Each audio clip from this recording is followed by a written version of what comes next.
Oh, what up? Sorry about that. We getting some feedback from the YouTube stream. Had to check to make sure the mic was on.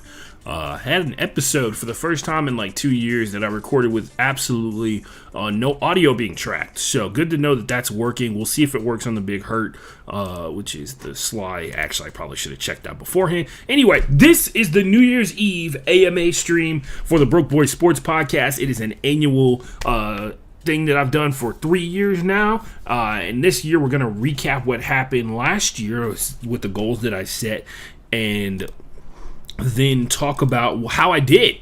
I'm not a resolutions kind of guy, even though strangely enough, most of a lot of the times that I've set personal resolutions for myself have actually succeeded pretty well, but I try not to do that kind of stuff, man. Anyway, I try not to do that kind of stuff anymore just because it sets an unhealthy attitude. If you hear any popping in the background, it is the fireworks going off in my neighborhood, which, I've grown to accept. Last year, so if you hear me referencing last year with such great clarity in terms of like the last time I did this stream, it is because I literally watched it is because I watched with great cringe in my body last year's stream to get a grasp of what I said I wanted to do and get an explanation for my New Year's resolutions so I can quote myself and all that kind of stuff like that. Actually did pretty well on some of the goals that I set for this upcoming year. So if you got anything that you want to say in the chat on YouTube, drop them in the comments, or if you're watching the stream live, drop it in the stream. And we can talk about it, man. Life is pretty cool. I hope most of you are out hanging out with the people that you care about the most, because for all we know, the second that the clock strikes midnight, something wild could happen. You never know. Me, on the other hand, I'm at home streaming this right now and then going to see my girlfriend after this. Luckily enough to say, you're number 3 of spending New Year's Eve with my girlfriend. So we'll see how that goes. But before that all happens, I wanted to talk about stuff that happened last year and then do the AMA at the end of the show. So starting off right now, we're about to see if my microphone is still connected to this one in particular scene, and it looks like it is as of right now. I'm going to do a quick sound check, so forgive me on this one if you can hear it. Well, you will be able to hear it for sure out of my computer speaker. And man, why is it not at the live? Okay, hit the live button right here. Here we go. Is my delay really that long? Did I set it for like 15 seconds or something? And yeah, bro. Okay, cool. We still got audio. Yeah, all right. So we can move ahead here. Don't have the problems that I thought we had last year. So I'll take it from the top, man. I got a lot of stuff. I got wins, losses. I got a recap, and I got new goals that I set for this upcoming year. And I want to talk about each and every single one of them. I don't want to belabor a bunch of stuff. Last year's biggest takeaway was my rambling, and I think that may have had to do something with the seltzers that I had before the show started. Let's talk about the wins right off the top. My mental fortitude, I would definitely say, has drastically increased overall. It kind of, I got a lot of stuff going on in my life that's not great necessarily. I don't live a bad life. I actually live a pretty awesome life for a guy who doesn't do all that much. Anyway, I play, and I'm going to mention quad ball a bunch throughout the course of this podcast because it does encompass a good chunk of my life, and I've come to grips with the fact that I care. I tweeted out like after World Cup, I want to say this past summer, maybe I just care too much about this sport because there was something that happened. I guess I can talk about it now. The year's over. I applied for the African Nations quad ball team that was going to be representing basically like the black diaspora in America at the World Cup, and I thought I was like a lock to be on the team because I thought I put the time in. I thought people had recognized my skill in my game. And then, there's the first round of people who get selected automatically for the team. There's no question about whether or not they're good. They get selected for the team. And then I get an email about how I need to send in film. And when I send in film, I get I want to say like 7 or 8 page email breaking down things that I need to do to improve my game, which is which was like really hurtful to me. It was a person trying to go out of their way to help me a bunch. I'll say that much. It was a person who did it from a genuine place, but it felt like it was definitely a person that tried, that was looking for reasons to not want me on the team. Not that they were orchestrating against me or anything like that, but it was like a person that tried to find ways for me to not be on the team. And that was my interpretation of what happened. I'm sure that's not exactly what happened, or it's not what happened at all, because at the end of the day, like, I'm biased because I wanted something and then somebody told me I couldn't have it. So obviously I'm really upset about that. They asked me to be essentially a water boy afterwards, after that, and I almost didn't even justify it with a response. I've since moved on. From a couple of things. I wouldn't say I've moved on from that letter, because there's a lot of instances where they have like video clips in the letter, which is actually the only reason that I believed this person's critique of my game to a certain degree. And anyway, there was a part of it where like they had multiple video clips of me like making mistakes, and I could, in my mind, obviously I can explain the mistakes away, because I spend a lot of time trying to be really good at this one sport, and so when people come at me about how I'm not good at it or like not good enough at it, it kind of irks me a little bit. The African Nations quad ball team had college players on it, and I felt like I was better than multiple college players. I don't think that's even me like going out on a limb and saying that I'm better than the college players who were selected. I've been playing for 7 years. I've been watching film and diligently training physically to perform well. And I was told that my skill set is not what modern day quad ball is about. So that was really tough to hear, because I spent a lot of time not being able to even use the skill set that I spent developing because of the limitations of the team that I was on. I had to adjust and change everything like that, and I really struggled with succeeding. So, anyway, now that there's this new era of quad ball around, I've adjusted to that and become more of a distributor, use my ability to break tackles to make sure that I make clean passes to my teammates and score goals. And now it's like, that's not enough, which is another thing that comes up later on in this show about, I think it's in my losses or it's in the recap of something, and it's about like the impact that other people have on my mentality. So, anyway, that was my mental fortitude aspect of it. I looked at that letter, and typically that would be something that I would stew on, and I would let it like truly define who I was for the next couple months. And I read that letter. I was upset, right? I sent it to a couple people to see if like to get other people's perspective, right? I've not had a single person come up to me and tell me to my face, obviously, that I did not deserve to be on that team. Apparently during the process, I was like one of the final cuts. Who fucking knows? Who cares, right? It's over. I didn't get to play at World Cup. I now have set my goals. Like I said before, my goal last year was to make Team USA, and that just didn't happen.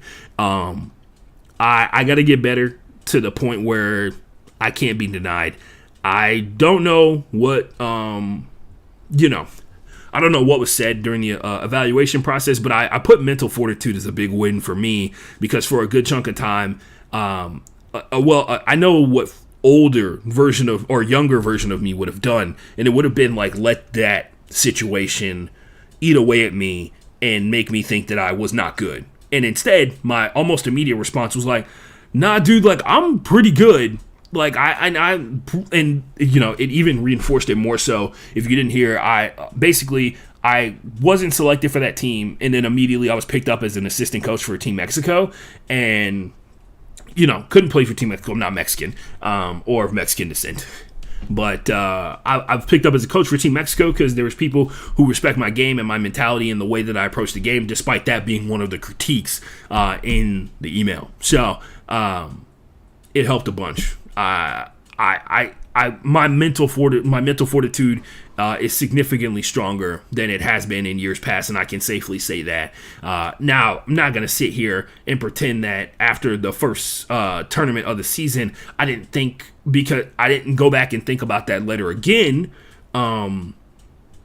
Because I did. I definitely went on Snapchat and I posted like some clips with the criticism next to it about things that I don't do. And it was like a series of things that like I do these things, and it was on film. But, like I said, I believe the person, when they did the assessment of my skill, was doing it from a genuinely honest place. And they just don't see my game the way that I see it. They don't see what I do the way that other people see it. And that's just how it is, man. That's just how it is. It is the curse of being in the Southwest, but not on a quote-unquote elite team, which I will be changing this year drastically. Accepted the chaos. So number 2 on this one, on my list of wins for 2023, I got better at dealing with the fact that everything is happening all the time. Not to say, what the hell?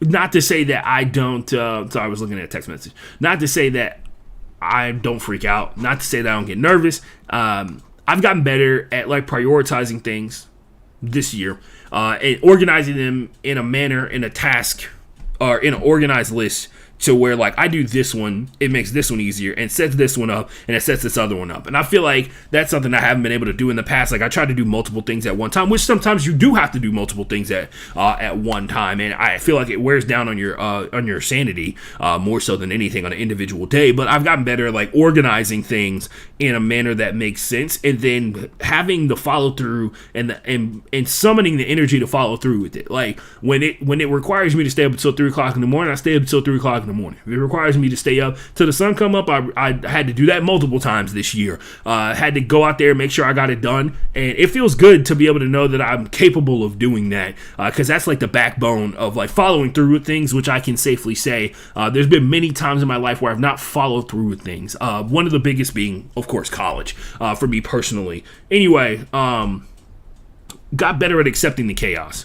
While shit is happening all the time, that does not mean that you need to be wild with it. Sometimes it takes a second just to be calm and realize that you have to do the difficult thing immediately, or you have to do the difficult thing first, or you have to do the difficult thing last. And that's what I do. Like I've gotten better at being more calculated and decisive, which is a cool feeling, because I don't know how I got here, but I think I've gotten better at it, because I think it's a series of like doing it the wrong way. So many, quote unquote, the wrong way, right? Like the least efficient way possible. You learn like the hardest thing is the hardest thing for a reason, right?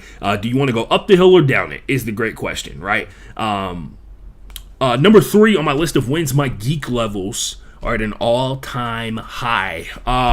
I've gotten into more geek shit than ever before. Look, there's one part of the geek sphere that I've not been a part of, and it's like tabletop games where you get to do like role playing. I've been watching Dimension 20, which is very similar to Critical Role, if you're familiar with that concept. It's a group of people that play Dungeons and Dragons, but they're very entertaining human beings, and they've got my interest peaked in these in tabletop games, in particular D&D, right? I'm not guaranteeing that I'm going to play a campaign or anything like that, because I'm a big sports guy, and it turns out a lot of these D&D people, tabletop people, meet on Sundays to do stuff, and then of course, that is a big problem for me personally, especially during the football season. So and these campaigns last for years, and it's a great way for adults to remain friends and do kid-like things with each other, which I find to be amazing, because there's so many people who take themselves so seriously that they forget how to have fun, because they're like, well, adults don't have fun. The way adults have fun is by like drinking and doing stuff with each other, and it's just like, well, like I guess D&D you can like drink whatever you want, but like sometimes having fun is like playing with your action figures, or like coming up with stupid things to do in the course of a game, and then figuring out whether or not you can feed off of each other to make funny stuff happen, right?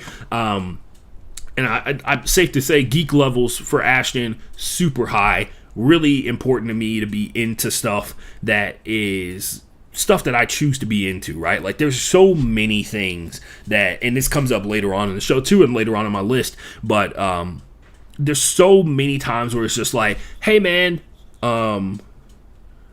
you got to do adult stuff. Like this whole like watching anime thing, that's not what adults do because that's cartoons, right? And I've come to realize those people don't know how to have fun, right? Or they have a different version of fun, right? That's my biggest thing where it's like people think because you do this, you can't do this. It's like just because you watch anime does not mean that you don't like boobs. As a matter of fact, many things in anime reiterate the fact that if you do like anime, there's a part of you that really likes boobs. Anyway, anime and all that kind of stuff like that. Like there's no like defined way to being an adult. And I think my geek levels being up is accepting the fact that like I like this kind of stuff. You can like what you like and that's cool. Don't try and knock me because I don't want to be in the section drinking Henny or drinking what else? What's popping with the people? This is the problem now. I'm a wine guy, so I don't even know what alcohol people like to drink. So I drink whiskey and wine now. That's me. That's me as a person, and I'm cool with that. You know what I mean? So people like to do what they want to do, man. Like you want to drink tequila in the section, that's totally fucking fine. It doesn't mean you can't be caught up on One Piece, bro. You know what I mean? I've had some of my best nights this entire year drinking wine and watching One Piece, you know? So geek levels all the way up. Big pumped about that. Number 4 on my list of wins for 2023, I developed a new ability. Been working on using mental cues or like verbal cues to trigger mental and physical response. And it's a sports thing where like things are going wrong. You need to find a way to reset. And you also need to know that it's time to like dig into stuff that you may necessarily not have mastered, but you know can make a big difference, and time to do things that are not fun to get the result that you want. I call it more because I want to say it's inspired by Kuroko's basketball, but I don't think it actually is. So I call it more, and it's because in basketball, when I play pickup basketball, and my team is, not doing well in terms of scoring or playing defense, I mutter the words more or expand over and over again. Expanding is more like when I need to get better on defense in terms of like I got to cover somebody else's guy, including my own guy, or I just got to cover every person on the court at any given point. And I call it more or expand, and it's a word that lets me know that you need to start observing everything around you. Not just the person you're defending, not just the person in front of you, not just the other, not just your own teammates. You need to be expanding your vision, doing more to cover and score on everyone, right? You got to start doing the stuff where you take control of the situation and you're the one that dictates what happens, right? I am, and this is like a sports thing in years past, it's a thing that I do in quad ball too. I'm more than willing to let somebody else go out there and score a bunch of points. I care about points to the extent that it makes people pay attention to you and recognize your game. Outside of that, I care about winning the goddamn game. I'm more concerned about the ability for your teammates to know and believe that you can win any game when you're on the field. And that goes for like pickup basketball. Obviously, that's a lot on a much lesser level, but the more aspect is to work on it for quad ball too, where like I mentally expand myself to the point where, hey man, there's no ifs, ands, or buts about it. Like you put 100% in, I'm putting 1,000% in to make sure that we go out there and win. Something that I think it's something that I've worked on, right? And sometimes you have to mentally, and this is another thing too, I spent a lot of time realizing that there's people who play like really intensely from the jump, and it's because they start off doing that, and it's not because they're just like naturally good at it, right? And of course I know this is like a person who watches and has played sports most of his life, but sometimes you have to be more deliberate about what you do to be successful. And I've been working on being deliberate about controlling the game, like controlling the aspect of my game that I can to influence the game as much as possible. And if somebody ends up scoring off of what I'm doing, I'm cool with that. But trying to work on controlling everything that happens on the field is like my next big thing for me to work on. And it's like a lofty idea, but lofty ideas are kind of my thing right now. Succeeding in grandiose fashion, I'm a big fan of. So we're going to try and do that. Number 5, I'm a better friend. Can confirm better friend this year through a series of things. making sure that I look out for people that have looked out for me. And I'll say this right now. Just like last year, like as you get older, you grow distant from people. The relationship you have with other human beings changes drastically, sometimes for the good, sometimes for the worse. I had one situation, well, it came to my attention a couple days ago that I'm apparently no longer friends with this person who I thought I was pretty close to initially. And I've gotten better at understanding other people's choices to not be friends with me. Sometimes it's not about me. A lot of the times it's not about me. And I think in this case, it is not about me. I think this is a specific case that is about the person and what they're going through right now. And I don't say that to try and set myself up for a path to friendship with this person later. I don't think I don't think I'm going to be cool with this person again ever. Because what has happened is like, there's a series of things that I thought there's a series of things that have happened that make it seem like this person has been not telling me the truth for a long time. And when I found out or pieced it together, it hurt a little bit, but it didn't hurt as much as it has in years past, where like the level, I've had a lot of friends go out of my life, right? Like in particular, I've talked about this before on this podcast and on this version of this podcast. I've had a lot of moments in my life where I put a lot of effort into our friendship. Another person puts in like the bare minimum, and I think that we're cool.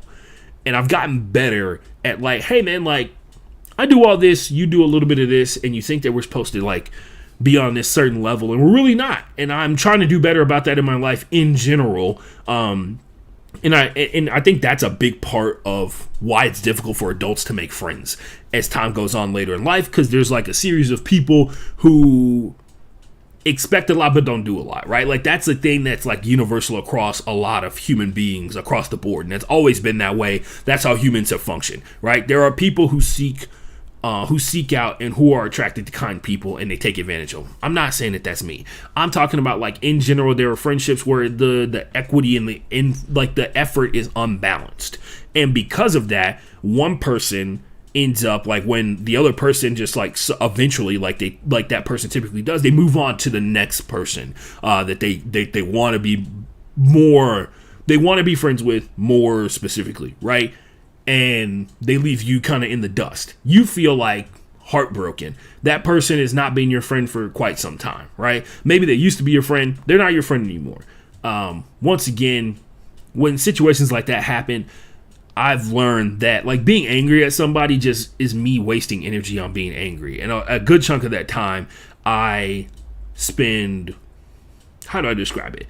A good chunk of that time I spend not wasting my time being angry at this person. I want them to do well, because like although they have hurt me right now, in the long run, I don't think they've done anything that's going to have lasting damage on me as a human being. And I want them to do better, and I want them to do well, because I believe they are genuinely a kind and good person, right? I'm not one of those people that wants everybody to do well. If you're a bad person, I kind of want you to fail, bro. Like, I don't know how to tell you that. I'm just being honest. I have no problem being a quote-unquote hater, but as everyone knows, everybody's the villain of somebody's story, right? I've objectively become a better friend, put a lot of effort into doing that as well. A lot of that is stemming from like redirecting effort that I spend on friendships from one group of people to another group of people, right? Being there, supporting people. On top of that, like just having like general conversations about like, hey, how's it going? All that kind of stuff like that. I spent a lot of time on this podcast, and this year's actually my number of shows I think is up, but I've definitely missed more shows than I did last year. And some of that has to do with accepting the fact that I doing better at accepting the chaos, right? The chaos of life has prevented me from doing this podcast on a regular basis. And I've gotten better at accepting like, hey man, you're doing a lot of work. Like there's so many episodes of the NFL version of the show where I'm like, I watched all the games. I just ran out of time to be able to actually record the show. And that happens. Anyway, I'm a better friend. Thankful to say it. Thankful for the dubs. this past 2023. And I think next up we're talking about losses overall. Don't forget, if you're watching this stream somewhere, you can drop a question for the AMA that happens at the end of the show in the chat, and I will 100% answer. I'm trying to do better about answering all questions. These are my series of losses for 2023 on a grandiose level, not necessarily individual losses. We don't have a list long enough for that. I let small people, physically small people, and like emotionally and mentally small people bully me a lot this year. And I think I got to get better at just like being big. Like, I got to get better at like, hey man, like, this is the real world, and sorry to break it to you, small people don't get to like dictate what big people do most of the time, you know? And I'm trying to do better about that. Trying to be better about being a little mean, you know? I'm still not very good with compliments. I actually despise compliments still, ladies and gentlemen. I've gotten better at being like, hey, thank you very much for saying that kind thing about me. I really appreciate it, which sounds like very robotic, but it is a massive step forward from where I used to be as a human being, and I will take that as a win. Number 3 on my list of losses, I let the standard beat me down. And what I mean by that is I'm 31. And I got other friends who are 31, younger, older, and they're all, it feels like, in my mind, everybody's more successful than me, right? Everybody's got houses, everybody's married, everybody's got kids. It feels like also like all these people have career paths that they're walking down and they're on they're taking big steps towards, right? I don't feel that way. One of my goals last year was to take a step towards having like a life plan, or like taking a step towards having a life. Like I said, I wanted to get on the path to like potentially being a homeowner. Spoiler alert, that didn't happen this year. That's just how it is. I can talk about it more when we get to it, but I let the standard, or like people's illusion of what's supposed to happen when you turn 31 or when you're in your 30s or all this kind of stuff like that, really kind of beat me down. And I have forgotten for a long, long time, in a lot of aspects, I've always been at a different place than all of my friends and the people that I know. And that is somewhat intentional and somewhat just the natural existence of myself as a human being. The intentional part is I have a lot of friends, and I've said this before on the show, I have a lot of friends who have jobs and they don't like them. They don't like what they do. I, on the other hand, am a person who, since he was like a freshman, I would even say younger than that, I've said since middle school, I always said I wanted to be a sportscaster. And I focused on that from the second that I got into high school, from the second that I got into college, from the second that I dropped out of college in like my junior or sophomore year, whatever credit designation I have or whatever. I focused on that every single day since then. And I was for a long time at a small level, on a high school level. I had achieved what I was trying to do. And obviously I was trying to get to the level where like, oh man, I'm living my dream and I don't have to worry about like, how much money am I going to make this month, or like getting paid and all this kind of stuff like that, right? I worked hard at something that didn't pay very well. And I have friends who worked hard at things that they hated a lot, and it panned out for them in terms of money, and they have houses, right? I'm like not very great with like when it comes to saving money, except for like very rare instances in my life, which I think a lot of us can relate to. But for the most part, I have not been, other than like 3 jobs, I think 3 jobs that I've had, I can definitively say like I should have been saving money when I had that job. I should have been setting money aside when I had that job for the times like the future that's coming up, and so that I could do more of this, so I can focus more on just being a podcaster. Anyway, I let the standard of like what people tell you being 30 is supposed to be like kind of wear me down and make me think that I had not achieved something. And one day I was sitting back and I was talking to all my friends, and they were talking about all the things they've done since college. And I rattled off all the shit that I've been doing. And my friends were the ones who reminded me, like, and it was a mix of my friends and a bunch of people I didn't know in this story. And they were like talking about what they've done since college. And I realized I've done some wild ass shit. Like I have done some crazy stuff, and I'm not even talking about the ESPN thing, the one day of work at ESPN that I loathe talking about now, because it feels like I'm taking a major step back from where you would think you would be after something like that. But the stuff that I've done since then, where it was like my friends would be like, yeah, dude, you were talking about that when you were a freshman in high school. And it's fucking crazy that you're like actually doing it. And sometimes you gotta remind yourself that. Shout out to my friends. Shout out to your friends. Shout out to my friends. Shout out to your friends for being good. Shout out to your good friends. I'll say that much. Put the biggest loss. This is one of my biggest losses. I put the more that I mentioned about how like my goal is to control the game, and I say more, and I use more in the concept of like to sports. I put the intensity that I bring to quad ball on other people, and almost every time that I tried to do that, they disappointed me. And I think what happened was I gained a level of frustration towards people who don't need to prepare like me to play at the level that I do or beyond the level that I do. And I think that is what upset me a lot, because I put expectations of with the goal of winning on people whose goal it was not to win. They say they want to win, but they didn't want to put the work in to win. And that is one of the more frustrating aspects, I think, of sports in general. And I shudder to kind of mention my name and this person's name in the same semblance, but like Kobe Bryant used to talk about this all the time. Like, why would I pass the ball to people who I know don't work as hard as I do? Not to say that I have that mentality or anything like that, but there's like certain aspects of, I would have so many moments where I'm like, why don't you see that if you just do these two things, we could win this game, or we could play better in this position? And then I realized, like, Ashton, you're trying to act like everybody wants to be like you, right? Like, you're the only person that has the goal of being on Team USA on your mind, right? Like, on my team, I'm the only person who aspires to be on Team USA, and that's perfectly fine. But I can't be the person that, I can't let that goal or like my mentality become a reason that I am frustrated by my friends or by my teammates, right? And that, I'll say this, that happened in both seasons. For, if you're familiar with quad ball, you play one season during the school year, which is the typical school year, and you play one season during the summer. For both of those seasons, I found myself frustrated with how I wanted to put in the work physically and mentally to get better. And there was like a multitude of people who were on my team who were getting like playing time, who were getting opportunities to go out there and do stuff. And I felt like I found myself getting blamed for their lack of not wanting more.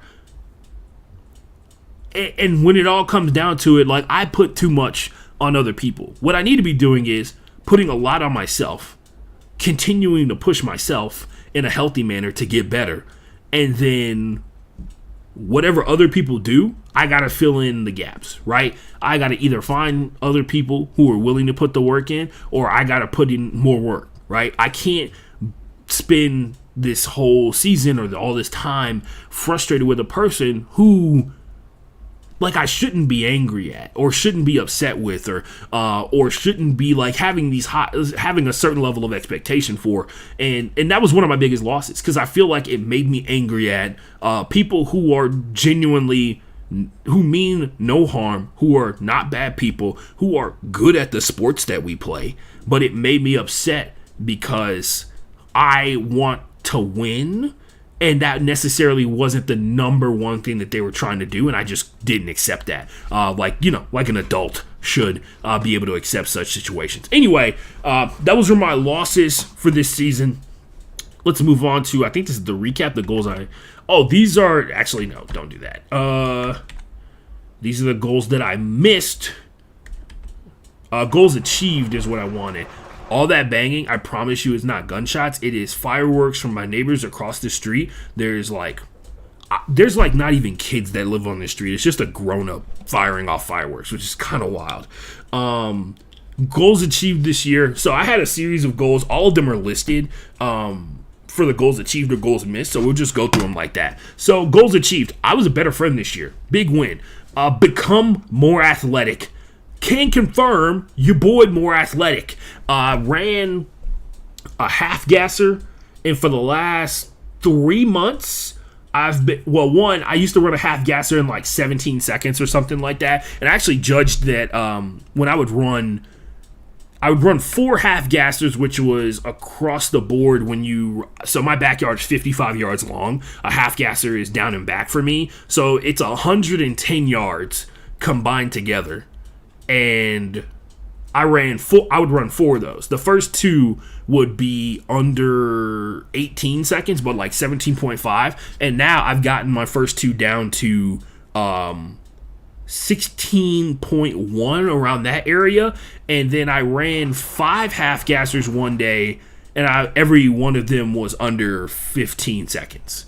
Kind of crazy. Getting more athletic, that is sprint power, energy and stuff like that. I haven't lifted in a while, and I think that's actually one of my side goals this year is to get back into the gym and back to lifting in general, and I think that means I have to get a gym membership again, and I'm not looking forward to that. I actually hate going to the gym to like lift weights, just because like when people see you do that, they want to come train with. Like, I've learned that since I started working out in my backyard with my agility and speed stuff, people don't ask me to work out as much anymore, and I think that also has to do with the fact that I'm like super fat again. That helps me a bunch. But if I start like going to the gym and like it's one of the gyms that people can recognize, they're gonna there's gonna be people hitting me up to work out together, and I just, back when I was single, it would be like girls that I was attracted to that would try and work out with me, which would be like purely to like try and get in better shape because I was working out. But that time is past. That time is past, my fellows. So now it's just people who are for the most part like not really dialed in.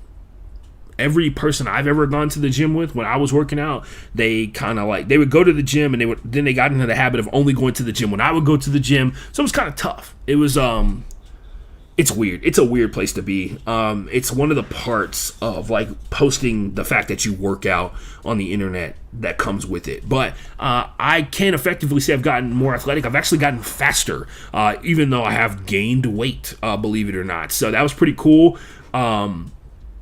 What else? Yeah, I've become more athletic. I move a lot better in all 4 directions. I timed some certain agility drills that I do. All my times are lower. I've effectively gotten faster. Don't know how I did it. I think it was a combination of continuing to do the same thing over and over again, and somehow your body gets better at it. But yeah, more athletic, confirmed. Dream harder. So this was one of the things where I was focused on, and I can effectively say I said this because that stemmed from the whole, like, one of my losses, like I mentioned before, was putting a certain level of expectation on people who don't even have that expectation for themselves. I did that a lot in quad ball this past season, and that was a byproduct of the fact that my expectations for myself have risen. Because, like I said before, one of my goals is to be on Team USA. One of my goals is to make Team USA, and I feel it, like, in me that not even about making Jesus, man. Wow. I don't even know if you guys can hear that on the mic, which if you can, do not worry. I'm still alive as of right now, I think. I was always told if you can hear the sound of a bullet, it means you survived being hit by it. Who knows? Anyway, my intensity has skyrocketed. My workouts staying relatively the same. My diet has been a big issue. A lot of that is due to my work schedule, but I have effectively gotten stronger and more athletic in the process of that. So eating more vegetables, eating more fruits, all that kind of shit like that. Been doing better at that overall. I've gotten better. Can't say it. The intensity has risen for me, for sure, personally, for myself, and the expectation has risen along with it, and it kind of leaked out to other people. But for the most part, man, the dreaming harder part, we on it, man. Keep being kind. I've been working on this has been the hardest year for me personally to be nice to people. I can't even lie, bro. This has been like the most difficult year in terms of like, hey man, you gotta be nice to people because there's a lot of people who are just shitty all the time in the world, and we need to do better about taking out the shitty people and adding in the nice people. So trying to be a nice person, trying to do kind things, and in the process of me being kind, I'm still in many ways pissing people off, which it's always been a barometer, like for me, Like, for instance, there's a person that if you follow me on Twitter, and you don't see us interacting anymore as much as we used to previously on Twitter, it's because she blocked me. So some of you know exactly who that is. Some of you have no idea who that is, and that's perfectly okay. But yeah, I don't know. Like, there's a lot of these times where, like, it's happened multiple times this year where it's like, I thought I was being kind to this person, and somehow this certain thing is being attributed to me. And as always, I aspire to be better. Like, I go back and I try to be better. Like, when somebody makes that decision, I try to reach out and find out, like, what I have done wrong. One, to just purely apologize, because most of the time when I do something mean to someone, it is not intentional. And if I understand, like, when somebody makes a decision, they don't want you around them in terms of, like, social media or in their life or anything like that. They don't want you around them anymore, and you shouldn't do anything to try and aggravate them. But you know, sometimes you just want to know, because if you're doing things, the one thing that makes people bad people is when they stop trying. And I don't want to be a person, and I may not be well liked, I may not be well received, but I don't ever want to be a person who stops trying to be kind or stops trying to do what is right, even when I don't understand it. So yeah, that's all I got. That was goals achieved. Goals missed, I want to say it's 4. Yes, goals missed. Direct focus more efficiently. As you can tell by the number of podcasts your boy has done this year, my focus directive has not been good at all. I've been spending a lot of energy focused on the wrong things. So I've been spending a lot of energy. Actually, I've been wasting a lot of time, like, doing nothing more so than spending it focused on the wrong things. I've not been efficient with my time, is the way to phrase it. And there's no way around that. That's a personal thing that I got to work on. And I think one of the things I've gotten better at throughout the course of this year is scheduling things to make sure that I know, like, this is the time that I need to be doing this. And I've been working on it personally in terms of, like, estimating times that it takes to achieve certain things. I'm still late to everything that I go to. Still very late to everything that I go to, but I will be there. Started planning to live, did not do that, like I mentioned before. Some of that is directly correlated to the amount of money I make overall, or the amount of money I make this year, which was not a lot, because I spent a good chunk of time focusing on this and doing a job that doesn't pay very well, and still trying to find my way into something. Like, I'll say this may sound moronic. I got 3 job offers this year and turned all 3 of them down. One of them was to go back to the station that told me I was not good enough to work for them, because apparently they've changed their mind because one person no longer works there. Really weird. But yeah, I got an offer to work in Seattle and an offer to work in Colorado, one for NBC, one for Amazon Prime Video. And I said no to both of them because I had made promises to do certain things in Houston. It was to coach the Legends, the League City Legends. I made promises to coach the team, and they wanted me to start those jobs, like, immediately, and I just couldn't do it based off of the time commitment. So it's been interesting. It's been very interesting being alive this year, and thankful for every single second of it. A lot of good things, a lot more good things than bad things have happened this year. Case in point, your boy's still alive. You know, still got friends, still got a girlfriend that loves me a lot. We'll see how much she loves me after I can't make it to the apartment before midnight. We'll see. But yeah, man, it's been super dope this year, despite missing these 2 goals that I think if I can hit these 2, I'll feel a lot better about myself as a whole. And I'll have established something in myself that I didn't have established before, right? Which is cool. Like, doing stuff you've never done before. Why not, when you're setting goals, to set something big like that? So let's see what else I got here. That was goals missed. This is the new goals that I have. After this, we're doing the AMA. I got them on my phone, so you're going to see me scrolling through my phone a little bit. Anyway, direct. These are the first 2, right? The first one is direct my focus more efficiently. Still going to be doing that. Start a plan, or start a life plan, or start a plan to have a life. Is also on this list. It's just not written here. So the first 2 goals are the goals that I did not achieve the past 2023. Number 2 is be more selfish. I know that sounds really bad when you write it out and you have your face plastered asterisk next to it on the internet, but working on doing more stuff for myself. I don't do a lot for me outside of like work and do my podcast.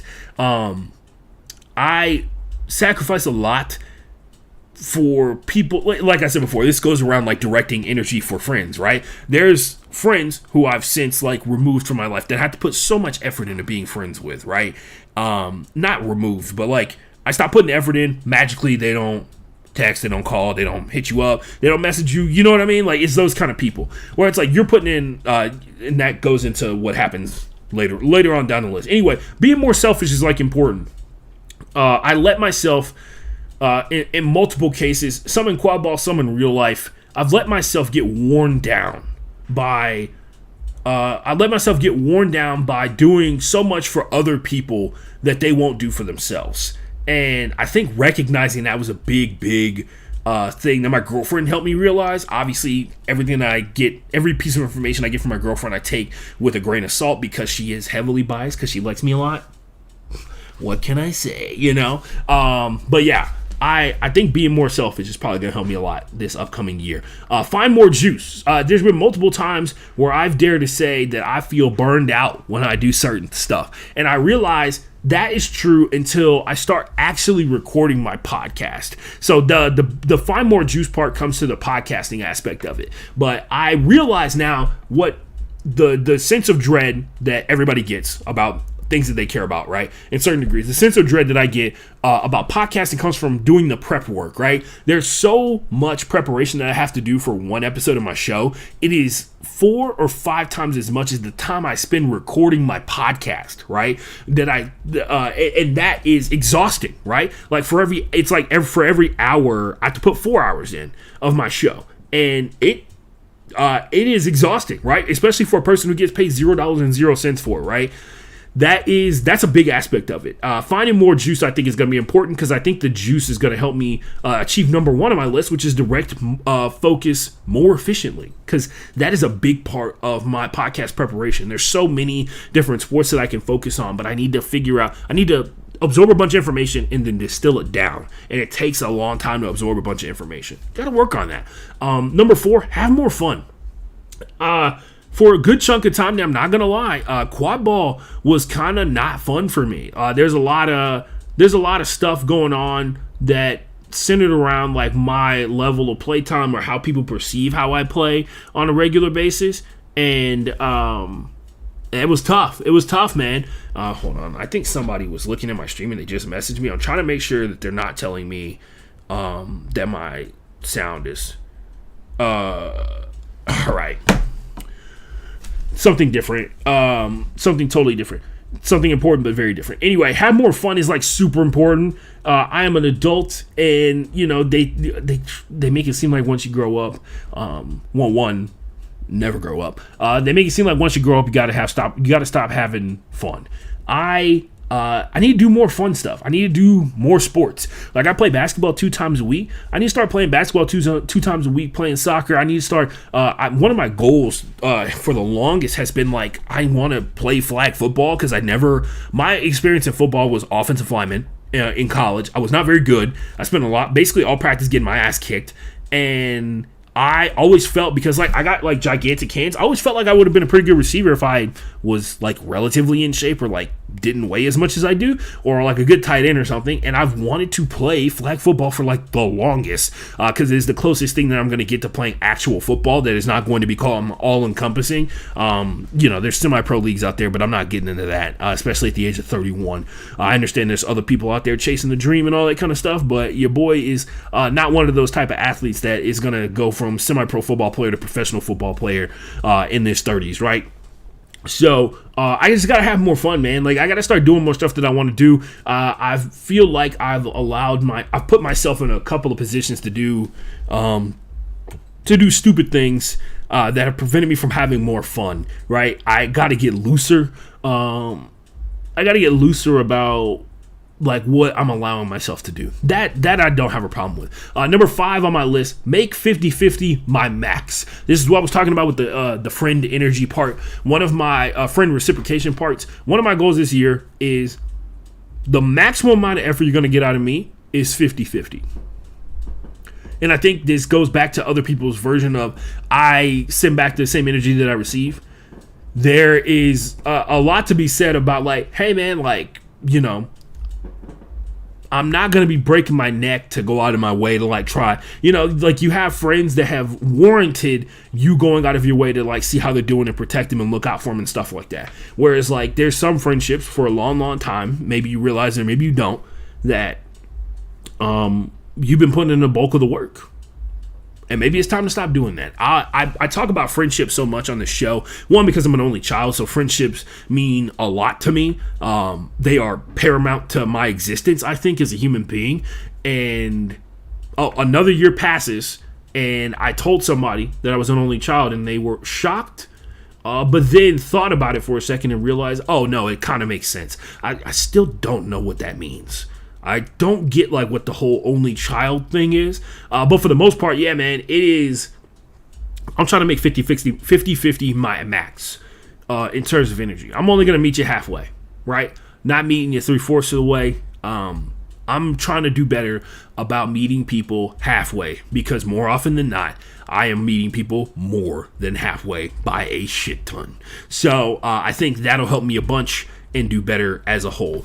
And now we're going to take a quick break. I'm going to look at, I got a series of messages while my podcast. By the way, if you're ever going to start a podcast, just want you to know every person in your entire life is going to message you during your show. They're going to message you only during your show. Like you're going to finish your show and there's going to be messages from people that you haven't talked to in like a long time, just because that's how life works. Let's take a little hydration break. When we come back, the AMA starts. I'm gonna play a quick song from Christina Gukis so I can look at this.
Yo, we're back at it like a crack addict. We're about to finish it up here, man. So, the AMA is about to pop off real quick. And, it's gonna be, I just found out, I just got a text from one of my boys, one of the big podcasts I listen to, Split Zone Duo, is actually coming to Houston, and somehow I did not fucking know about this. Kind of crazy. They are a massive football podcast that I listen to, and they're coming to Houston. I did not fucking know that. We might be turning up, boys. By the way, Houston's gonna be crazy. If you don't know, Houston is actually hosting the college football national championship. So Houston itself is going to be like popping. Like again, we had March Madness last year. Yeah, we had the national championship for March Madness last year. Now we got a college football national championship. UT's in it. If UT makes it to the Natty, you might as well shut down Houston, bro. There's already so many UT alums that live here, let alone the numbers that are actually from Austin or live in the Texas area. It's going to be fucking packed. Anyway, let's do the AMA from the top, baby. I'm not one year at some point I'm gonna figure out how to get the questions to pop up over here. I didn't have the time to be able to like type them all in and set them up to be like trigger on hotkeys or whatever. So this is from my dude Khalif. What is your take on the quality, not quantity, that sports media talks about the Dallas Cowboys? So, right off the top, if you don't know, the Dallas Cowboys are big money. They are one of the they're one of the biggest recognized sporting brands on the planet. Right? They're like number 2 behind Real Madrid, or is it Barca? I forget. Is it Barca or is it Man U? I want to say it's Real or Barca, not Man U. Man U's top 5, but the Dallas Cowboys are easily the most recognizable American football team on the face of the planet. I'll give you a case in point on this one. When I was at World Cup for quad ball, there was a dude from Team Austria that had a fucking Dallas Cowboys hat on. From Austria. Had a Dallas Cowboys hat on. Had takes on Dak Prescott. Shit was crazy, bro. Lives in Austria, like just an Austrian dude that was a Dallas Cowboys fan. Let you know all you need to know, right? Shout out to Team Austria, then. I love those guys. One of the biggest moments of my entire year was the Austrian national team singing "Happy Birthday" to me in Austrian, which was really cool. Anyway, it was also the moment that I realized that they knew who I was, and I did not know that until after the game was over. Shout out to their guy, Wagner, who, yes, we both like the same football player, Bobby Wagner. His jersey number is 54, and I realized like I should have thought of that a long time ago to have my jersey number be 54, but then I remembered one of my teammates, his jersey is already 54. Anyway, so what do I think about people talking about the Dallas Cowboys? I actually hate it. So I'm a Texans fan, right? I'm a Texans and Seahawks fan. Big fan of those teams. People talking about the Dallas Cowboys is always really funny to me because a lot of the time their issues are like relatively simple. For the most part, like last year's biggest thing was like Tony Pollard is very clearly the number 1 back on this team. Like playing Zeke out there is a detriment to the run game. Their situation with the wide receiver situation is like CeeDee Lamb is the number 1 wide receiver for the Dallas Cowboys, and there was debate about that, or Michael Gallup, and it's like just because you get paid more doesn't mean you're the more valuable wide receiver. CeeDee Lamb, if he wasn't a rookie, would be on a deal that was bigger than Michael Gallup's. There's so many, it's like the linebacker situation has been bad for them for the last couple of years. Like there's so many simple ways to talk about the Dallas Cowboys, and people do everything in their power to break their necks to talk about them in most complex ways. And I'll tell you why. If you've ever seen the Chargers play the Cowboys, which I think they did this year, and then if you've ever seen the Arizona Cardinals play the Cowboys, which they did this year as well, the stadium is full. On the road. So like in Arizona and in LA, the stadium is full with fucking Cowboys fans. That's why they are the number 1 story on ESPN and SportsCenter and every other sports network that this country has, right? They are number 1 because they are number 1 on the forefront of everybody's mind. If you don't like the fact of the matter is, and this goes back to a lesson they teach you in PR, right? There's no such thing as bad press. What they mean by that is there's money to be made with people just having an opinion about you. Whether that opinion is good or bad does not matter. It is an opinion, which means you're on their mind, right? That's all that matters, being on their mind. Brand recognition is good and bad, but brand recognition is brand recognition. People have thoughts on the Cowboys who know nothing about football because they know an annoying Cowboys fan. Their thoughts on the Cowboys are thoughts on the Cowboys. And what team do people think about the most? in the past 20 years, in this new era that we live in, this new age of the NFL that we live in, you could argue it's the New England Patriots, but it's not those guys anymore because they're not worth talking about on the scale that it is to worth talking about the Dallas Cowboys, who are in one of the largest cities in America, owned by one of the most boisterous owners in all of professional football, professional sports in general in America. Like, is there any other owner in professional sports that has a daily or a regular radio hit that he uses to disseminate information about the team? Because Jerry Jones has a radio hit every single week. Every week. He is press conferences after every single game. Whether he's sober or drunk, which most of the time, we all know which one it is. Anyway, but yeah, no. Like, thoughts on the Cowboys are thoughts on the Cowboys, bro. Everybody's got thoughts on the Cowboys. Like, we don't need to. I know for a fact I have many opinions on the Dallas Cowboys. Now, do I watch the Dallas Cowboys as diligently as I watch other teams in the NFL? No, because I know how their season's going to end. They're going to do really great in this regular season, and then, they're going to face the 49ers, and they're going to lose. Like, it's cool, man. But yeah, man, facts are facts. I find it interesting because it is a great study of what having a brand can do for a franchise. Because up until 4 years ago, the Cowboys were not a consistent winner, right? That is real recognition. Like, they were not consistently good. They were struggling to make it back to the playoffs, yet they stayed on the front page. And if they stay on the front page, they stay at the top of the leaderboard when it comes to making this money. And that's for a team that didn't make the playoffs, bro. There were more people concerned about the Dallas Cowboys than there are about half the teams in the playoffs. You know that? There's more every year the Cowboys didn't make the playoffs. There was more people concerned about the teams, more people concerned about the Cowboys than the teams that made the playoffs. Let's be real, half of them, right?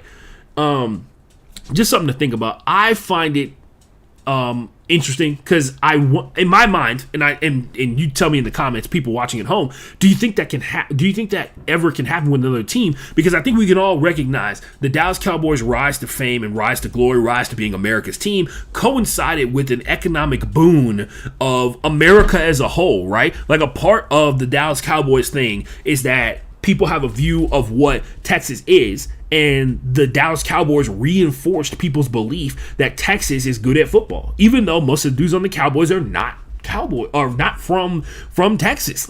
So it was a time period where there was not as many TV stations that showed football games, right? It was a time, but the Dallas Cowboys grabbed America's attentions and hearts, and really brought more people in general to the NFL. Not even necessarily just the Cowboys, but they are a perfect example of, and I've asked this question on Twitter before, if you can start a league and you got 20 teams, and for the first 10 years, you as a commissioner, not saying you rig it, but if you were a commissioner and you could figure out a way to pick the first 10 champions of your 20-team league, how do you distribute the championships? Do you make 10 different champions, or do you have one team win all 10? Which, of course, reduces the value of the other of the other 19 teams, right? But if you have a team that wins 5 in a row, or and even the order of how they win them matters too, right? So if the first 10 championships, so that's 10 seasons. Do you have a team win 5 in a row, establish themselves as a powerhouse, and then after that, the championship has the team that won the next 5 in a row, and then 5 other teams win the championship. Like, how you distribute those titles? Which way of title distribution is going to generate more money? Because we live in a time where powerhouses generate money. And I don't necessarily think that's the best formula. I think, you talk about the Lakers and the Celtics were 17, 16 titles, right? Is 17 and 17? 17 and 17 titles, right? Both of those organizations.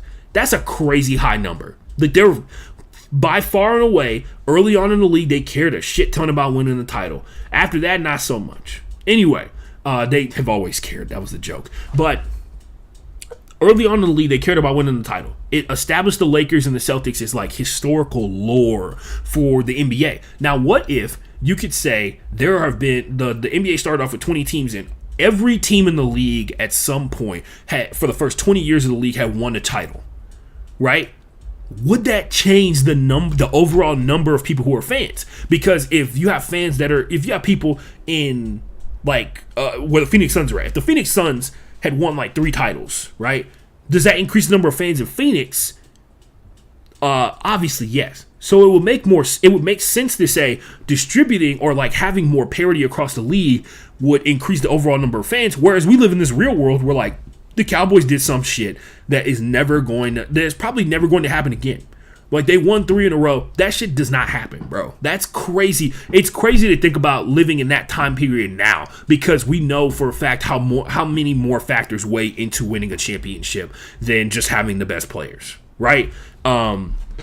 Whatever. Just a thought. That's always been the forefront of my mind when I hear stuff like that, right? So this is from my guy Carlton. Shout out to Carlton. I'll see him in a couple weeks because we're going out to Snowbird Cup. For those of you who are going to be in Orlando January 20th, come see your boy ball out. Anyway, he said, what are your full thoughts on the changing landscape of college football and sports in general, especially NIL and conference realignment? So, I'll say the landscape of college football is what it should have been 20 years ago, what it should have been 40 years ago, 50 years ago, 60 years ago. It's almost like this is how it should have started off. You do work, you get paid. And I'll say this much right now, it's not even where it should be, because in the grand scheme of things, it should be the schools paying the players. But there's more money in allowing players to go out there and hunt sponsorships, right? I think in the grand scheme of things, because if the school's paying people, they're probably paying you a flat amount, which they technically do when you're a Division I athlete. They pay you like $500 a month or some shit like that. But in comparison to the job you do and the money that you make for the school, that's nothing. It's a drop in the bucket, right?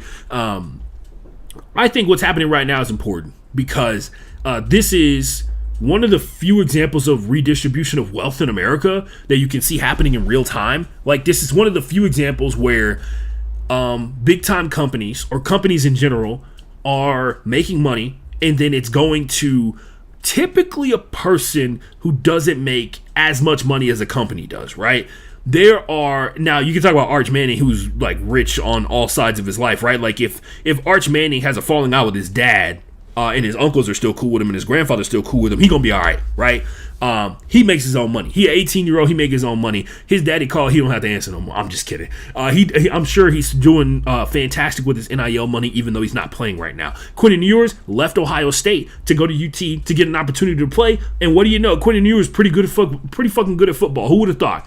And this is another thing too. I think that's the important aspect of this, right? There's a lot of people who despise change, right? They hate, for some reason, a group of people being able to have the same rights as another group of people. It's really weird. And when I'm saying that, I'm not saying that like in a racial sense. I'm saying it in the sense of like like every college football player should be able to go from team to team, just like every coach goes from team to team every season, right? There should not be like some magical penalty of like, I got an offer to do a better job, or to do a job that I want more at this other place. And your response is, well, if you want to go to that better job, you're going to have to pay this other job that you used to work at like thousands of dollars, which typically the punishment is the equivalent of it in real life, since so many people like to compare like the regular everyday day-to-day life of a human being to like a professional athlete, which guess what? Is a trap in and of itself. Your life is not the same as a famous person's, right? Because most of these athletes, they're either locally famous or regionally famous in their area. You are not the same. Nobody shows up. Like if you're a painter, no offense, you make you make more money than me if you're a painter. Apparently, I met a painter that makes like 6 figures 2 weeks ago. You make more money than me, but ain't nobody coming to your job to watch you paint, bro. Right? It's a totally different way that you make your money, right? You make your money off necessity. Other people make their money. The professional athletes make their money off. They make their money off entertainment, right? The perceived necessity. I'll point this out. Like the movement of the players is important, because now these coaches can't be wilding out of fucking control when they talking to these dudes, right? It used to be coaches have all the leverage in the world. Now they got to treat people nice and they complaining about it. It's actually happening. Like there's people who are trying to complain their way Like there's so many of these old school coaches that are like, Dabo Swinney is like the leader of the old school, right? He out here talking about he not gonna change, all this bullshit like this. And it's like, cool, man, you're not gonna change. You know what you're gonna be changing? Probably they're gonna be changing the name that's written on the outside of the head coach office. You know what I mean? Just like everybody else. Now everybody's on the same level, right? Now and this is another thing too. Don't fall into this trap. There's a lot of people who fall into. I've already heard it. I listen to one podcast in particular, College Football Inquirer, where they've already said it. They're like, well, these kids get paid now, so I can talk about them like how I talk about NFL players, and use the words like they suck or they're this or they're that, and it's like a lot more harsh and insulting terminology. Just because these kids make money does not mean you get to like dehumanize them. Even though they were already being dehumanized before. I think this is fantastic because the leverage, well, just in general, as a human being, I'm 31 years old, right? I've talked about this. I'm a 31-year-old black dude from the hood. You think I'm in favor of employers having leverage over employees, or you think I'm in favor of a balanced work environment where there are consequences for poor behavior on both sides, right? We've already seen, there's just a multitude of things where when you have money, people can't talk to you any kind of way, right? Especially when you have money, you got skill to go along with it. That's important. This NIL money, I can already tell you right now, Christmas was super important. I have my burner account, The Mood of Sports, where I follow every professional athlete that I possibly can, and I follow a bunch of college athletes that I think can make it to the next level. And you can see the NIL money making a difference at Christmas time. No telling what's happening during week-to-week situations, right? We all saw that video of the young man who uses NIL money to pay off his older sister's student loans so she can go to college, or so she can like be debt-free. That's not happening if it's a bonus for a fucking assistant, right? That's not happening. That's happening when somebody who doesn't necessarily have the most means has the ability to use their own money off of the sweat of their own hard work and effort. That is something that is brand new and it's going to keep happening. If you ever hear a person it says so many of you people, it's so weird, right? And I can be honest about this. There's a lot of conservatives that don't like the fact that college football players or college athletes get paid in general. And it says a lot about them, because if I told them that their kid went to school and did a job at school and they're not paying them because they're getting paid in education, I wonder how many of those parents would be so gung-ho about not paying their kid, right? There's not a place on this fucking planet where a reasonable person is going to hear that you did a job, you didn't get paid, and think that's okay, except when it's college football, and it's so fucking weird. It's not weird, we know why, right? That's all I'll say. That's what I got about that. This stuff that's happening right now, balancing it out, I think the prices are definitely good. I think the prices and how you determine the market value is being set currently, right? There's also, like, let's be real, can't wait till the money laundering schemes get bubble up to the surface. That's only around the corner. So we've seen it in Utah, where they're giving the Utah athletes like free trucks, which is cool. As long as they're like enrolled in school and on the team, they get a free truck, which is really super dope. And what else? Like I said before, the money is getting into the hands of the people who are doing the work, and it's changing lives. It's not going into the bonuses of these administrators. It's not going into the pockets of these mysterious like funds that are on campus to influence coaches, right? It's going to the players.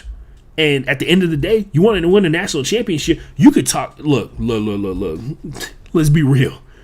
You could talk all you want about how tactical, how much of a tactical genius Nick Saban is and how brilliant Jimbo Fisher is as an offensive mind. You can talk about that till you blue in the face, dog. If you ain't got the cats that can run the fofo, if you ain't got the dudes that can bench press a truck, it don't matter, right? Strategy only matters when strategy only matters to the extent that you're talking about you're playing on a level playing field. These players, they are now able to leverage their abilities immediately, which is really important. NIL also means that high schoolers can make money, which is super dope. In my opinion, just because, like I said before, we've all heard it a billion and one times. Like the what is it? PhD? What did the guy say? Every year there is a player at the combine in some way, shape, or form that says, I'm here because my mom is homeless. I'm going to the NFL draft. I enter the NFL draft because my mom ain't got a house. My mom is sleeping on my aunt's sofa. And it's time for that to be over with, right? Warren Sapp talked about this too when he went on the Pivot podcast. No. It wasn't Warren Sapp. It was Marcus Spears. Oh, it was Boogie. Booger said this on multiple podcasts I've listened to. One particular part of my take. It was after LSU had won a championship. He felt like he needed to go back to school for like one more year. And his mom said, I've been broke my whole life, baby. I can wait another year. You don't need to be making any decisions based off me, which of course I think is what every single mom on the face of the planet says, right? Like every mom is like, you don't make decisions based off how I'm living. You need to make the decision that's going to set you up best for your life. All that kind of stuff like that. But facts are, NIL money, it's almost like there's not a reasonable human being on the face of the planet that doesn't think that college athletes should get paid, especially if you know anything about college football. I'm not really trying to listen to any person who's trying to make an argument for like they shouldn't be getting money for everything that they're doing, because it's like, oh, what you gonna do when they can't play football no more? They shouldn't get money then either, right? That means that everybody in America should be working for free, right? Anyway, but yeah, man, I like the direction college football is going, because at the end of the day, people are so worried about, they're like, well, what happens if these kids get all this money? Well, we're going to find out. Let's find out. I have a strange feeling it's going to be better than what the rich people do when they get more money, right? We'll find out. Anyway, what else? I'm scrolling. Sorry, you got to give me a second. Here we go. This is from Rudy O. Facebook question. Your workout vids are a big motivation. What's your motivation? Hatred. I'm kidding. So, shout out. Appreciate that. Once again, did pretty good at accepting this compliment. I said thank you very much when he said this. So, my motivation for working out, it used to be, I used to be pretty vain about this. I think I've talked about this before. I used to be pretty vain. I wanted to just look good. And then somewhere along the way, it took a lot of people giving me a lot of compliments, and a lot of Tinder swipes where I realized people were not looking at my bio on Tinder for me to realize people do think I look good. I should accept that. The burden of being this sexy is heavy, and I should carry it. Anyway, motivation for working out, lost that a long time ago, bro. Have no idea. I used to try and get myself pumped up and stuff like that. I've never been like a rah-rah guy is what I like to say. I've never been like an emotional swings kind of guy where like you can give me a speech and it makes me want to like destroy a person in front of me. I play well for the desire to win. And I guess you could say that's my motivation. My motivation is to win. And I believe that training consistently and getting a more athletic / efficient body will lead me down a path to playing better. Motivation has not been a factor in my training for a long time, and it sounds really weird saying that out loud, but then again, I was at my friend's.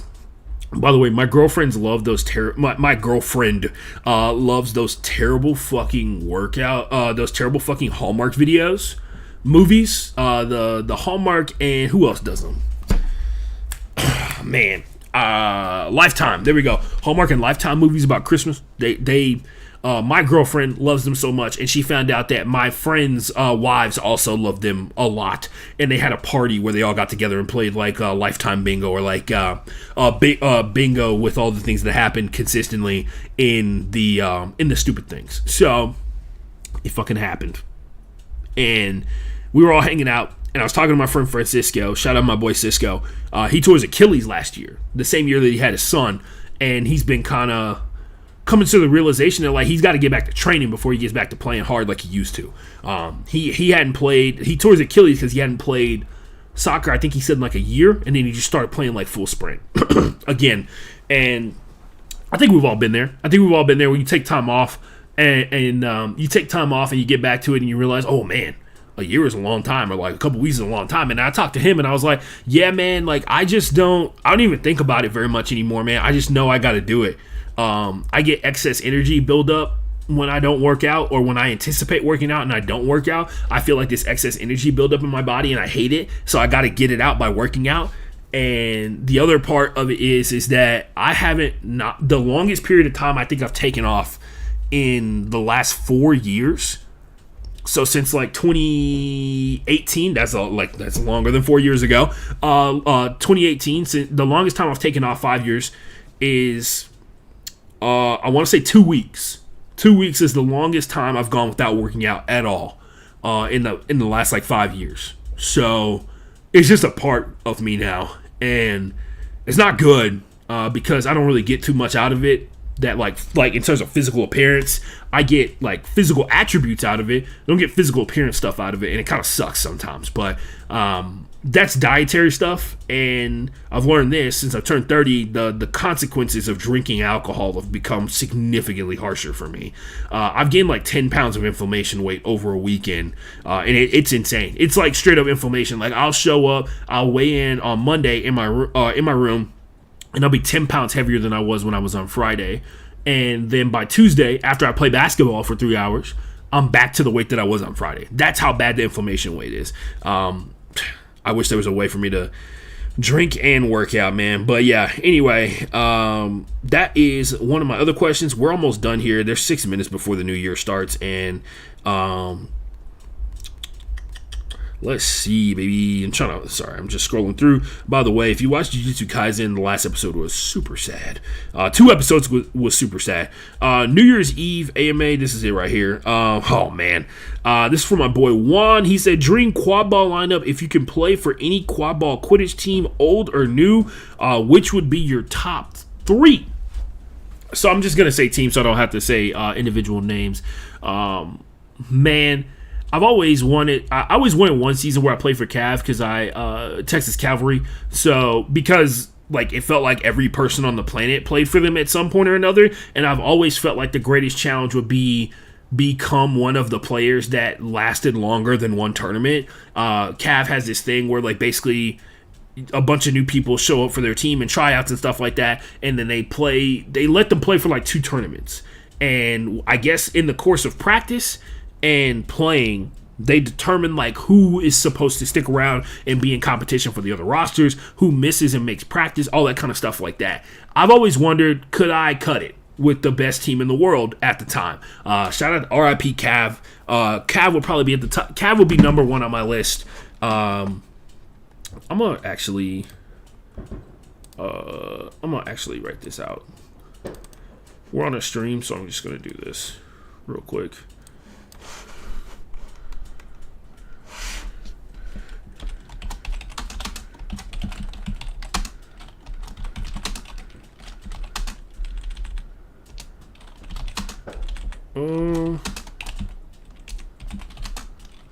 Play for top 3 quad ball teams to play for. 1, 2, 3. So what you're looking at right now, it's zeroed out. I had to do that. Sorry. I don't know why it makes me do that. Anyway, so I would say Cav would be number 3. And, of course, obviously, Team USA would be number 1 just because that's my current goal right now. And then I want to say it's 2018, the 2018 League City Legends, which, you know what, I say that, and I probably was actually on that team and just don't remember. 2018 was the year that a lot of people speculate we probably could have won. I say a lot of people, but, like, there's a year that where people speculated that we could have won the MLQ championship, or people thought we were on that level, but it didn't crack out that way just because time be like that, you know. Time catches us all when it's all said and done. I'm gonna adjust this. Basically, I'm doing this for social media, trying to think ahead, you know what I mean. Team USA, obviously number 1 on my list just because that's my current goal right now, and it would mean that I was one of the best, if not the best player in the world if I made that team. So at the end of the day, that's the goal, baby. best player in the world and win games. So 2018 League City Legends, and then 3 would be Cav, once again to test myself and see if I had what it takes to make that squad. You know what I mean? No offense to Heat or anything like that, just Cav has been affecting me for quite some time, like my existence for quite some time in terms of like how I play sports. Last question. So, yeah, those are my top 3 teams. Team USA, 2018 League City Legends, and then number 3, Cav. So, last question of the night before the new year. I'm just going to write it out.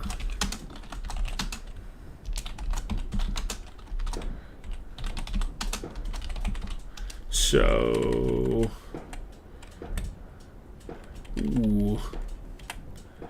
let me format it correctly and we can move on with my life. Whoever that is watching, shout out to you. Don't know why you're here. It's almost New Year's. Shout out to you.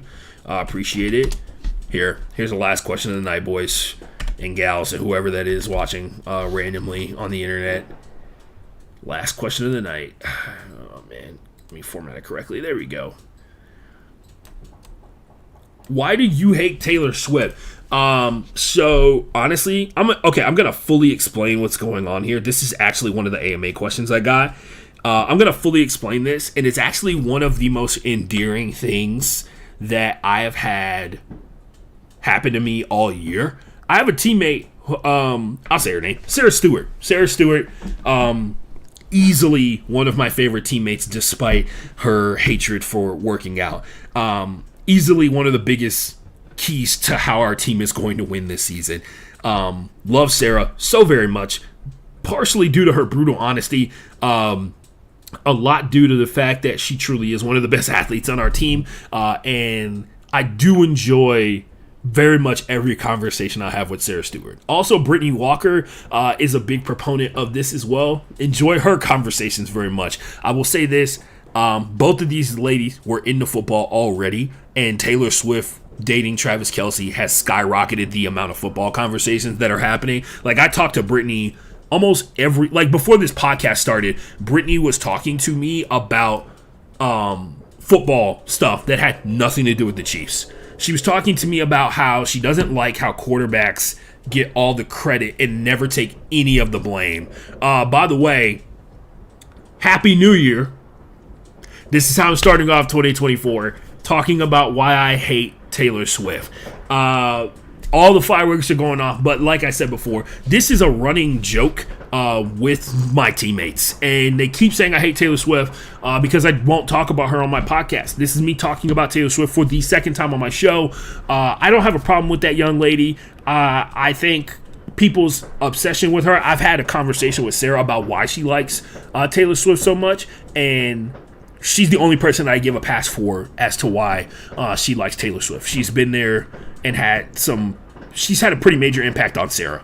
And she doesn't know her, but she was a big part of helping Sarah in some pretty dark and great times for her. And I respect that because that's the beauty of music, right?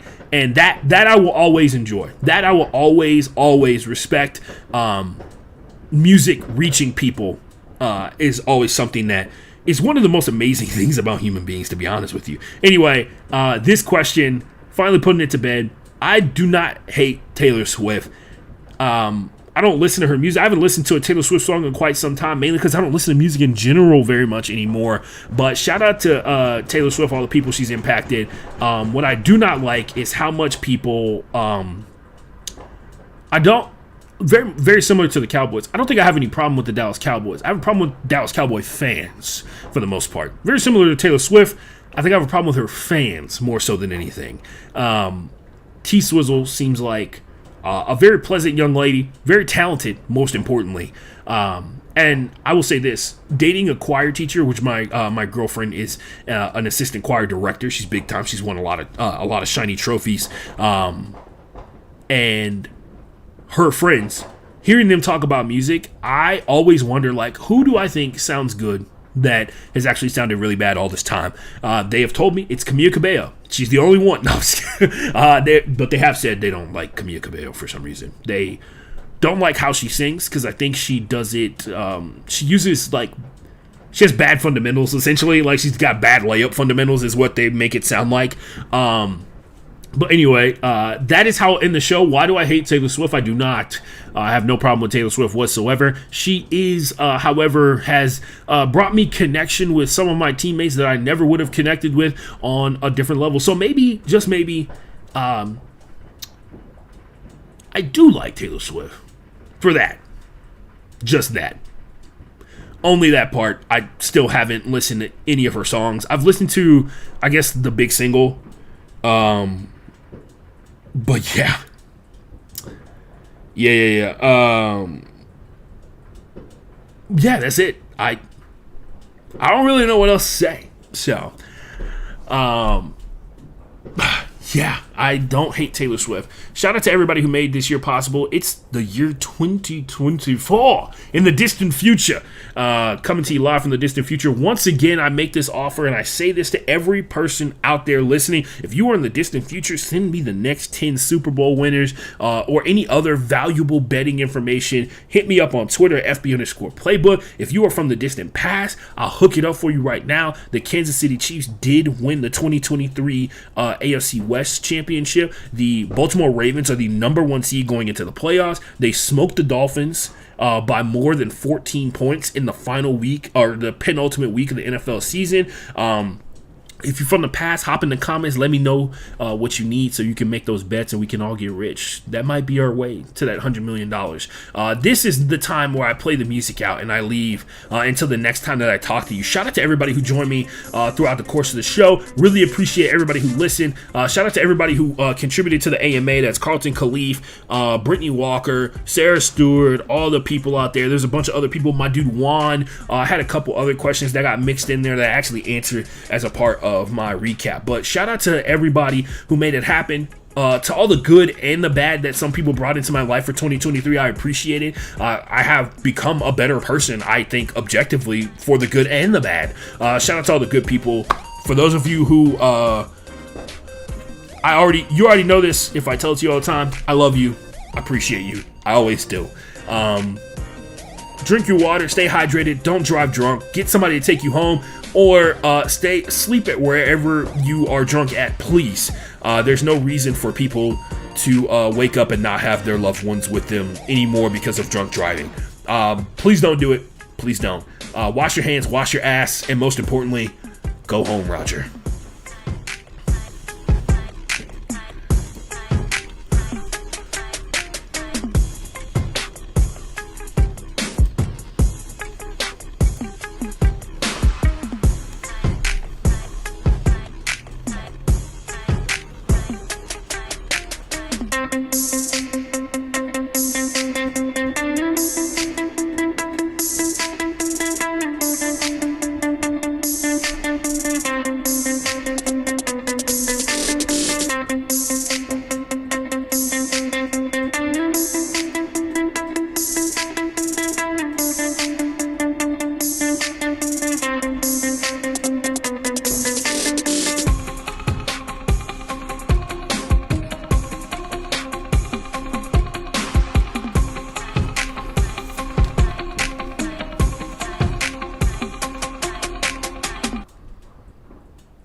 I shouldn't have done it. I should have just taken a 33. Nope.